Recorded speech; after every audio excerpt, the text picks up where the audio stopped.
দেখুন, এটা তো সত্যি যে বিজেপি এমপি এমএলএরা কোনো কাজ করেন, এটা চরম সত্যি কথা।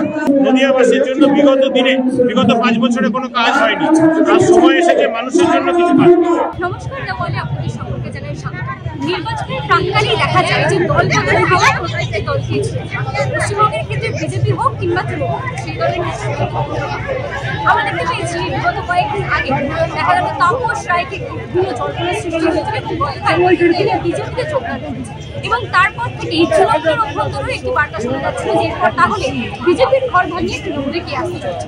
আজকে নারী দিবসের যে মিছিল আয়োজন করা হয়েছিল তৃণমূলের, সেখানেই দেখা গেল অভিষেক বন্দ্যোপাধ্যায়ের সঙ্গে মিছিলে হাঁটছেন রানাঘাট দক্ষিণের এবং সেখানে অভিষেক বন্দ্যোপাধ্যায় তার হাতে পতাকা তুলে পরবর্তীকালে তৃণমূল সুপ্রিমো মঞ্চে থাকাকালীন শশীবাজার হাত থেকে পতাকা দিলেন মুকুট মণি অধিকারী, যিনি বিজেপির টিকিটে বিজেপি বিধায়ক হিসেবে নির্বাচিত হয়েছিলেন রানাঘাট দক্ষিণ কেন্দ্র।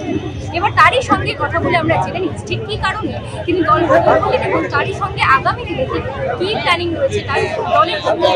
এখন আমি চাই যে নদিয়ার মানুষ শান্তিতে থাকুক, নদিয়ার মানুষ নীতি আদর্শের জন্য লড়াই করে, নদিয়ার মানুষ নীতি আদর্শ প্রতিষ্ঠার জন্য জীবন দিতেও প্রস্তুত। অনেক মানুষ জীবন দিয়েছে, অনেক মানুষ অত্যাচারিত হয়েছে, কিন্তু নীতি আদর্শ চ্যুত হলে সেই লড়াইয়ে নদিয়ার মানুষ থাকবে না বলে মনে করি। এবং আমি মনে করি নদিয়াবাসীর জন্য বিগত 5 বছরে কোনো কাজ হয়নি, আর সময় এসেছে মানুষের জন্য কিছু কাজ।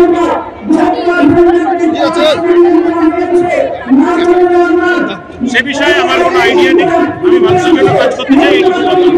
দেখুন, এটা তো সত্যি যে বিজেপির এমপি এমএলএরা কোনো কাজ করেন, এটা চরম সত্যি কথা। সেই জায়গায় দাঁড়িয়ে আমরা রাজনৈতিক যে কর্মী বা রাজনৈতিক প্রতিনিধি, আমাদের উদ্দেশ্য এলাকার মানুষের ডেভেলপমেন্ট, সেটা হচ্ছে না। সেটা আমি মনে করি যে এলাকার মানুষের ডেভেলপমেন্ট করা।